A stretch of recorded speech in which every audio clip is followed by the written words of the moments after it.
Hello दोस्तों, कैसे हैं आप। आशा है आप ठीक ही होंगे। आज जो कहानी मैं आपको सुनाने जा रहा हूँ वो हॉरर तो नहीं है, पर एक ऐसी सच्चाई है जो आपके रोंगटे खड़े करके रख देगी। वैसे तो इस दुनिया के हर कोने में सच बिकता है, पर झूठ ही सही प्यार आज भी बिकता है। आज की कहानी में एक दर्द है जो आंखों से होते हुए दिल को पसीज देने वाला, एक बुरा दर्द भरा तबाह कर देने वाला रास्ता है। कहानी को पूरा सुनने के लिए बने रहें महेश के साथ।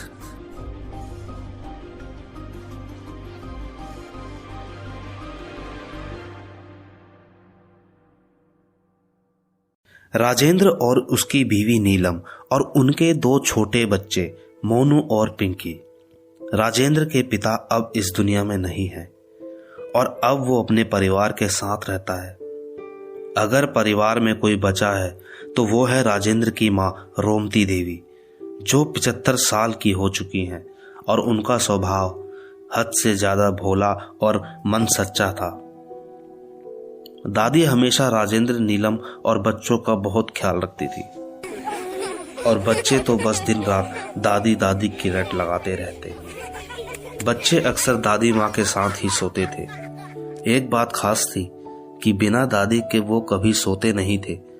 दादी अक्सर उनको कहानियां सुनाया करती और बच्चों को कहानी इतनी अच्छी लगती कि वो आराम से सो भी जाते और सुबह टाइम से उठ भी जाते।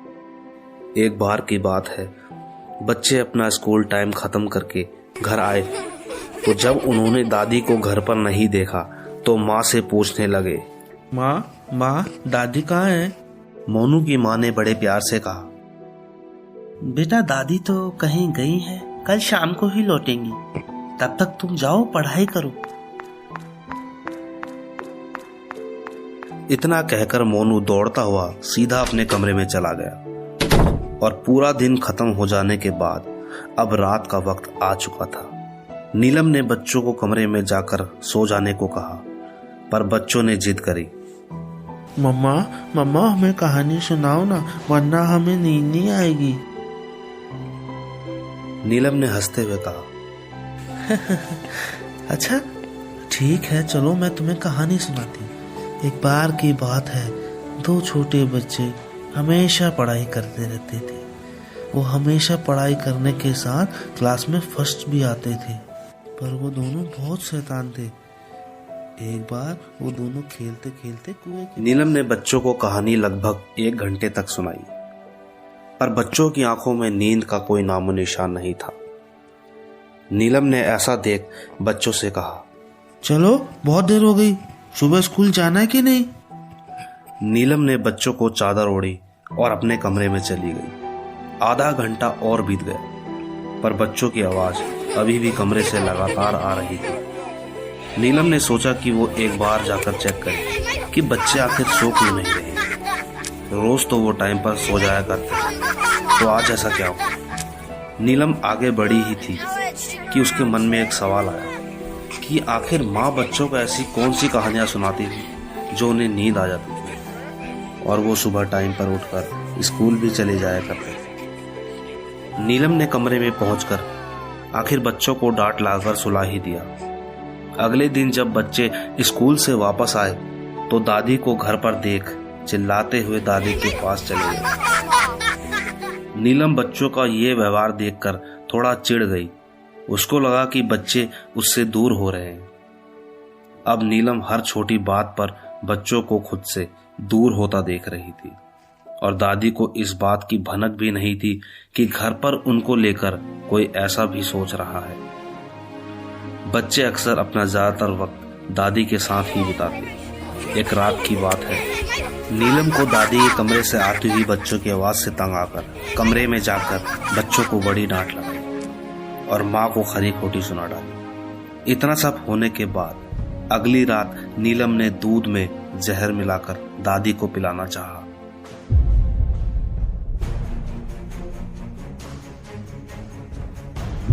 नीलम माँ के कमरे में जाकर प्यार से माँ के हाथ में दूध दिया और पीने को कहा।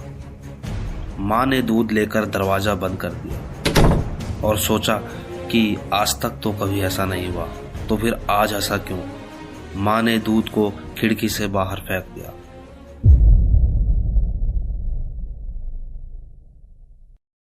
और अगली सुबह जब नीलम ने माँ को ठीक पाया तो चिढ़कर राजेंद्र के पास जाकर राजेंद्र को बताया कि माँ की वजह से बच्चे हमसे दूर होते जा रहे हैं।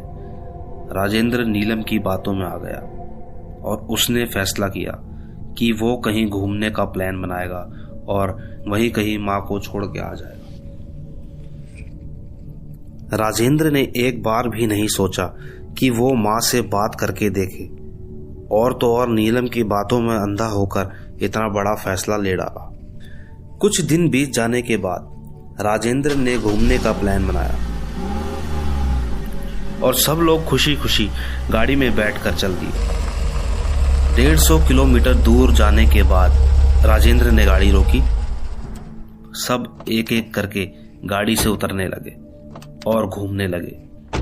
घूमते घूमते काफी देर हो जाने के बाद राजेंद्र ने अपनी माँ को घुमाते हुए ऐसी जगह छोड़ आया जहां से शायद ही कोई वापस आ पाता। उसने माँ को ऐसी जगह छोड़ा जहां ना तो कोई आदमी था और ना ही कोई आदमी की जात और ना ही कोई साधन। राजेंद्र खुद तो कार लेकर वहां से निकल गया और बच्चों और अपनी पत्नी के पास पहुंच गया। बच्चों और अपनी पत्नी के पास पहुंचकर घर वापस चलने को कहने लगा। सब कार में बैठ गए। जब बच्चों ने माँ से पूछा कि दादी कहाँ है, तो नीलम ने बड़े प्यार से कह दिया कि दादी तो अपने गांव गई है, पता नहीं कब तक लौटेंगी। सब लोग घर पहुंच गए। कई हफ्ते गुजर जाने के बाद बच्चों की कहानियां सुनने की आदत भी अब धीरे धीरे खत्म हो गई। सब कुछ ठीक चल रहा था और दादी को घर से दूर हुए करीबन 5 साल हो चुके थे। मोनू और पिंकी अब थोड़े समझदार हो चुके थे। एक दिन की बात है, राजेंद्र और नीलम मोनू और पिंकी को घर पर छोड़कर किसी काम से बाहर गए थे और बच्चों को ये कहकर गए थे कि वो शाम तक ही लौटेंगे। मोनू कंप्यूटर में गेम खेल रहा था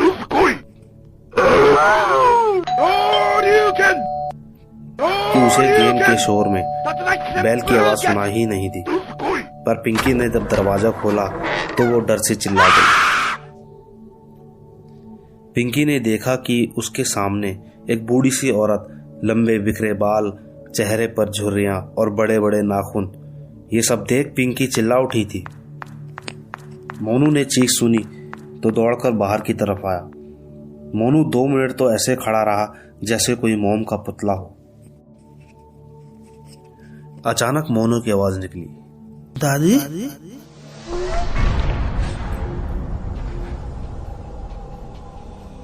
इतनी कम उम्र होने के बावजूद मोनू की आंखों में आंसू थे। मोनू ने दादी का हाथ पकड़कर उन्हें घर के अंदर ले गया।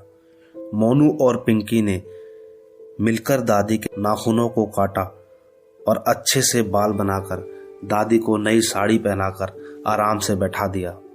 दादी अब फिर से पहले की तरह दिखने लगी थी। बच्चे अब खुश थे। शाम होते ही डोरबेल बजी। मोनू ने दरवाजा खोला तो सामने राजेंद्र खड़ा था। मोनू खुश होकर बोला, पापा दादी वापस आ गई और आपको पता है दादी की हालत बहुत खराब थी। मोनू अपने पिता को ये सब बता ही रहा था, पर राजेंद्र और नीलम शायद माँ की वो हालत देख नहीं पाए थे। अगर वो अपनी माँ को उस हालात में शायद देख पाते तो उनका दिल भी पसीज जाता। खैर, ये सब वो दोनों कहाँ सोच पाते। उन्हें तो माँ से नफरत हो चुकी थी। किसी ने सही कहा है, जब आंखों के आगे बिजली कड़कती है तो इंसान कुछ देर के लिए अंधा हो जाता है, पर यहाँ तो वो दोनों पूरी तरह ही अंधे हो चुके थे। खैर, बच्चों को उनकी दादी वापस मिल चुकी थी और बच्चों का दादी के साथ वही लगाव देखने को मिला। राजेंद्र ये सब देख अब पहले से ज्यादा चिढ़ने लगा और इस बार जो उसने सोचा वो तो बहुत ही बुरा था। राजेंद्र ने सोचा कि क्यों ना वो माँ को खत्म ही कर दिया जाए। राजेंद्र नहीं जानता था कि वो क्या सोच बैठा है। भला कोई अपनी ही माँ के लिए ऐसा कैसे सोच सकता है। राजेंद्र ने कुछ दिनों तक ऐसा व्यवहार रखा जैसे कि माँ से बहुत प्यार करता है और मंदिर ले जाने का प्लान बनाकर माँ को राजी भी कर लिया। राजेंद्र ने गाड़ी निकाली और सीधा मंदिर जाकर ही रोकी। सब लोग उतरकर मंदिर घूमने लगे। मोनू और पिंकी तो सीढ़ियों पर ऐसे भागे जैसे कोई रेस लगी हो। राजेंद्र, माँ और नीलम धीरे धीरे ऊपर की ओर जा रहे थे। बच्चों ने सारी सीढ़ियां पार करके मंदिर के अंदर चले गए और घूमने लगे। काफी देर बाद जब बच्चों को लगा कि सब लोग अब तक आए नहीं, तो बच्चे वापस सीढ़ी तक भागकर पहुंचे।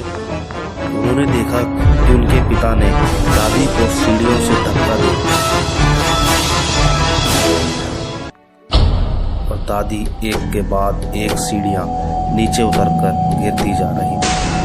मोनू ने आवाज लगाई, दादी।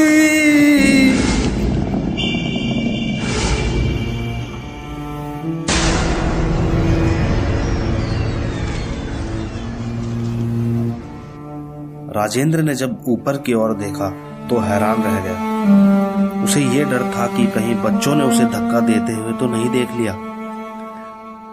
मोनू एक के बाद एक सीढ़ियां उतरकर नीचे की ओर आता गया और राजेंद्र को पकड़कर बोला, पापा आप बहुत बुरे हो, आपने दादी को धक्का दे दिया, आप बहुत बुरे हो। राजेंद्र बच्चों को सफाई देता हुआ बोला, अरे बच्चों, दादी का पैर फिसल गया इसलिए वो गिर गई बेटा। नहीं, आप झूठे हो, हमने देखा, आपने दादी को धक्का दे दिया, आप बहुत बुरे हो।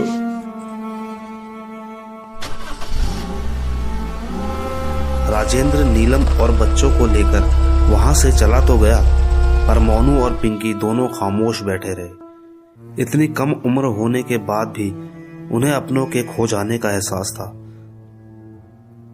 10 साल बीत चुके थे। मोनू और पिंकी ने अपने माता पिता को छोड़ दिया था। मोनू एक बैंक में मैनेजर बन गया और पिंकी घर पर रहकर सिलाई का अच्छा खासा बिजनेस कर लिया।